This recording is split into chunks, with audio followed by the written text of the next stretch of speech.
Hello, good morning, all of you. How are you? I hope you will be fine at your home. And today we will start a new chapter which is electromagnetic induction, है ना. So ये आपके लिए एक नया chapter है electromagnetism में. तो सबसे पहला टॉपिक है इसका Faraday's law. But before we start Faraday's law, एक बार हम जान लेते हैं कि फैराडे है क्या. What is Faraday's law? तो Faraday's law of electromagnetic induction referred to as a Faraday law, यानी जो फैराडेज का जो लॉ था जिसका नाम था इलेक्ट्रोमैग्नेटिक इंडक्शन, उसी को हम फैराडेज लॉ बोलते हैं. Is a basic law of electromagnetism. ये इलेक्ट्रोमैग्नेटिज्म का बेसिक लॉ है. अब इलेक्ट्रोमैग्नेटिज्म क्या है? A basic law of electromagnetism predicting magnetic field interact with an electric circuit.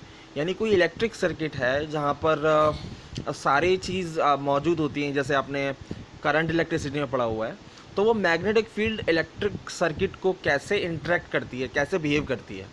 तो the okay so electric circuit produced an electromotive force, यानी magnetic field electric field से effect होके एक फोर्स प्रोड्यूस करती है जिसको हम ईएमएफ बोलते हैं, इलेक्ट्रोमोटिव फोर्स, और जनरली उसे वोल्टेज बोलते हैं.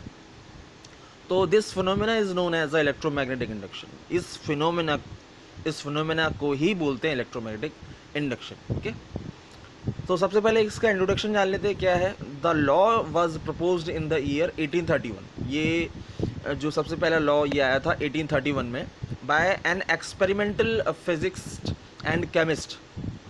एक एक्सपेरिमेंटल फिजिस्ट से और केमिस्ट जो केमिस्ट्री के बारे में भी जानकारी रखते थे, उनका नाम था माइकल फेराडे, जिनके ऊपर ये लॉ बना हुआ है, Faraday's law. So you can see where the name of law comes from. तो आप देख सकते हैं कि ये नाम आपका कहाँ से आया, क्योंकि माइकल फेराडे ने ही इसको मीन्स डिस्कवर किया था. So that being the Faraday's law of और द इलेक्ट्रोमैग्नेटिक इंडक्शन, या फेराडे लॉ को और इलेक्ट्रोमैग्नेटिक इंडक्शन को ही फेराडेज लॉ बोलते हैं, is a basically the result और the observation of the experiment that Faraday conduct. ये जो लॉ किस पर बेस्ड है? जो एक्सपेरिमेंट फेराडे ने किया था उस पर बेस्ड है. He performed 3 main experiment to discover the phenomena of electromagnetic induction. उन्होंने 3 बेसिक लॉज परफॉर्म किए थे जिसकी बेसिस पर उन्होंने अपने लॉज इस्टेब्लिश किए. वो क्या थे एक्सपेरिमेंट, हम देखते हैं. Experiments of Faraday and Henry. तो फेराडे ने हेनरी एक साइंटिस्ट से उनकी मदद ली. यहाँ पर उन्होंने क्या किया? In this session we will learn about the experiments carried out by Faraday and Henry that are used to understand the phenomena of electromagnetic induction. तो दोनों ने मिलकर एक एक्सपेरिमेंट इंट्रोड्यूस किया जिसका हम एक्सपेरिमेंट नंबर 1 देते हैं. यहाँ पर आप देख सकते हैं कॉइल है और कॉइल के अंदर एंड टर्न्स लगे हुए हैं और वो गैल्वेनोमीटर से कनेक्टेड है. पास ही में एक बार मैग्नेट रखी हुई है. अब 1 बाय 1 इसका प्रोसीजर समझते हैं. In this experiment Faraday connected a coil to a galvanometer. जैसा कि मैंने बताया पहले कि फेराडे ने एक कॉइल लिया जिसको गैल्वेनोमीटर से कनेक्ट किया और a bar magnet was push towards the coil, और बार मैग्नेट को कॉइल की तरफ धकेला such that north pole is pointing towards the coil. तो इस तरीके से धकेला कि जो नॉर्थ पॉइंट है वो कॉइल की तरफ फेस करे. Second point, a bar magnet is shifted. जब बार मैग्नेट अपनी पोजीशन से जब शिफ्ट होती है, the pointer in the galvanometer gets deflected. तो क्या होने लगा?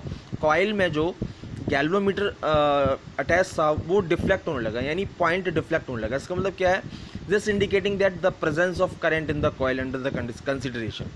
क्या कंसिडरेशन थी? कि जब हम कॉइल को बैक एंड फोर्थ मूव करेंगे तो यहाँ पर जो पास में रखी कॉइल में एक करंट प्रोड्यूस होगा जो कि किससे डिटरमाइंड होगा? गैल्वेनोमीटर से. So it is observed that when the bar magnet is stationery.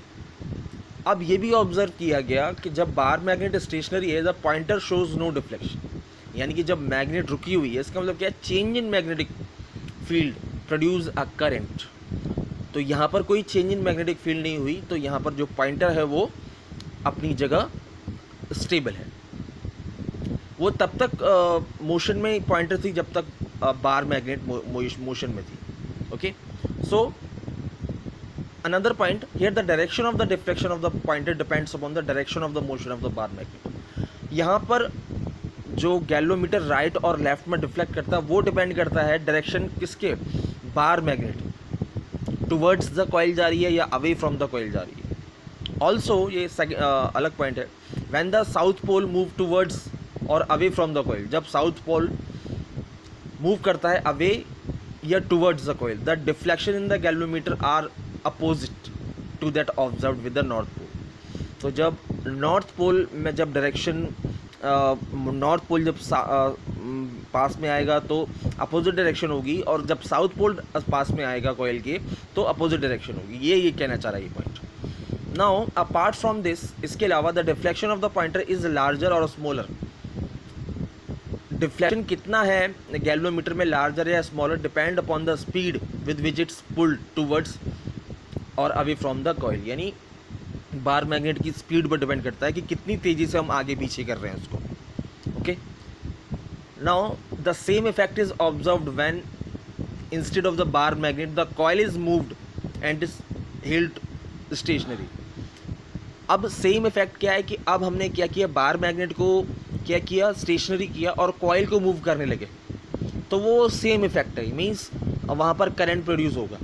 Okay, तो यहाँ ये शो कर रहा है कि when the change in magnetic field produce nearby the coil, है ना.